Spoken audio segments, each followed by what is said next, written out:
Hello बच्चों, आज हम पढ़ेंगे class 10 geography lesson number 2 forest and wild life resources. इससे पहले वाले चैप्टर में हमने पढ़ा था कि रिसोर्सेज हमारे लिए कितने इंपॉर्टेंट हैं। आज इस चैप्टर में हम पढ़ेंगे forest and wild life resources हमारे लिए बहुत ज़्यादा इंपॉर्टेंट है।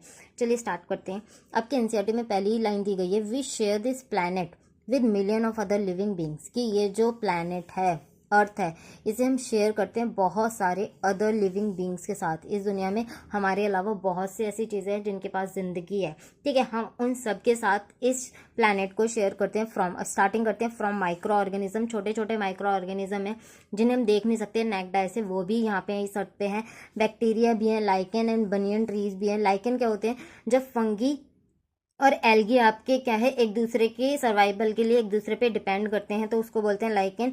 एंड बनियन ट्री भी है यहाँ पे, बड़ा सा बनियन ट्री। और यहाँ पे मैमल जैसे कि एलिफेंट एंड ब्लू व्हेल भी यहाँ पे पाए जाते हैं। तो हम अकेले नहीं है, यहाँ पे बहुत ज़्यादा डाइवर्सिटी पाई जाती है। The entire habitat that we live in has immense biodiversity, यानी कि ये पूरा का पूरा जो हमारा हैबिटेट है, जहाँ पे हम रह रहे हैं, हैबिटेट का मतलब होता है रहने वाली जगह, ठीक है।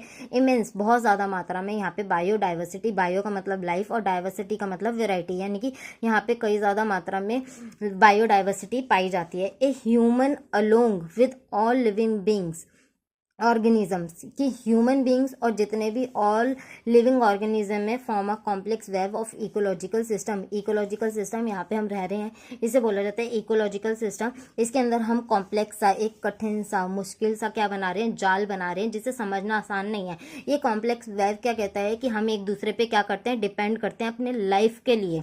तो in which we are only a part, इस इकोलॉजिकल सिस्टम का हम सिर्फ एक पार्ट हैं। एंड वेरी मच डिपेंडेंट, और बहुत ज़्यादा डिपेंडेंट है किस पे, इस अर्थ, इस इकोलॉजिकल सिस्टम पे, फॉर आवर ओन एग्जिस्टेंस, अपने अस्तित्व के लिए, अपने आप को बचाने के लिए, अपने आप को सर्वाइव करवाने के लिए हम पूरी तरीके से इस इकोलॉजिकल सिस्टम की जो variety of human being, variety of living beings हैं, उस पर डिपेंड करते हैं, ठीक है।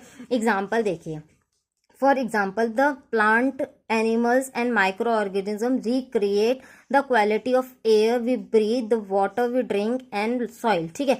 यानी कि हमारे लिए जो लाइफ सपोर्ट की चीज़ें, हमारे लिए सबसे इंपॉर्टेंट चीज़ें हमारे लिए एयर है, वाटर है और सॉइल है। ये इसकी क्वालिटी को बार बार क्या करते हैं, रिक्रिएट करते हैं। कैसे? जैसे कि हमारा जो एनवायरनमेंट है, हम क्या कर रहे हैं, इतना गंदा कर देते हैं, इसे पॉल्यूशन फैला रखा है हमने, इसको क्लीन करने का काम किसका है, एयर का।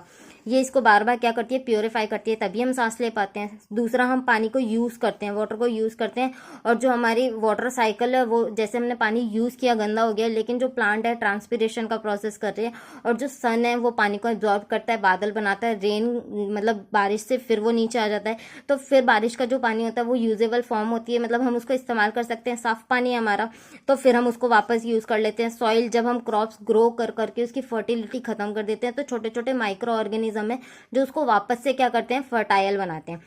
यानी कि हमारी जो लाइफ सपोर्ट चीज़ें हैं उनको वापस से यूज़ के फॉर्म में लाने की जो जिम्मेदारी है, ये प्लांट, एनिमल और माइक्रो ऑर्गेनिज्म की है। इसलिए ये हमारे लिए बहुत ज़्यादा ज़रूरी है, ताकि ये हम जिंदा रह सकें, ठीक है। Forest play a key role in the ecological system. इस इकोलॉजिकल सिस्टम में सबसे इम्पॉर्टेंट क्या है, हमारी फॉरेस्ट है। बेटा क्यों है, इसे समझिए कि फॉरेस्ट एक तो बहुत ज़्यादा माइक्रो ऑर्गेनिज्म का हैबिटेट है, वहाँ पे अलग अलग माइक्रो ऑर्गेनिज्म पाए जाते हैं, मतलब जानवर रहते हैं वहाँ पे। और इसके अलावा इकोलॉजिकल सिस्टम के लिए फॉरेस्ट हमारे लिए क्या है, बहुत ज़्यादा ज़रूरी है। And this is a primary producer, यानी कि यही है जो बहुत सारे लोगों को, मतलब बहुत सारे एनिमल्स को, जानवरों को क्या कर रहा है, खाना प्रोवाइड कर रहा है, रहने की जगह दे रहा है।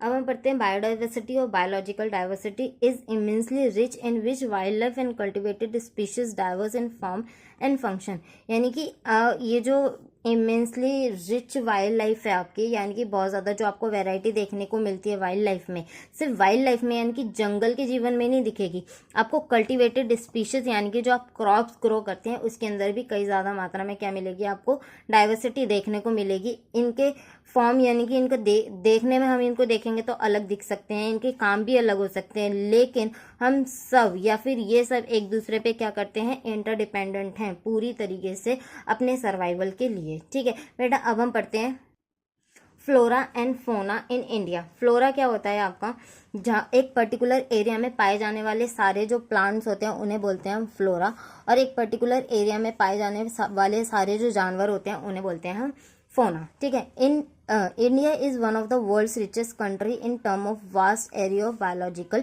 डाइवर्सिटी। अगर हम भारत में देखेंगे तो भारत क्या है, आपका उन देशों में से आता है जहाँ पे बहुत ज़्यादा मात्रा में क्या पाई जाती है, बायोडाइवर्सिटी। एरी का मतलब होता है लिस्ट, यानी कि भारत में बायोडाइवर्सिटी की खूब लंबी लिस्ट है, अच्छी खासी। दिस इज पॉसिबल ट्वाइस और thrice the number yet to be discover, यानी कि जितने हमने डिस्कवर कर लिए ना, हमने देख लिया कि इतने टाइप के माइक्रो ऑर्गेनिज्म है, इतने प्लांट एनिमल है, उससे डबल और उससे थ्राइस यानी कि ट्रिपल अभी भी डिस्कवर करने बाकी है। इतनी वैरायटी पाई जाती है भारत में, डाइवर्सिटी पाई जाती है, ठीक है।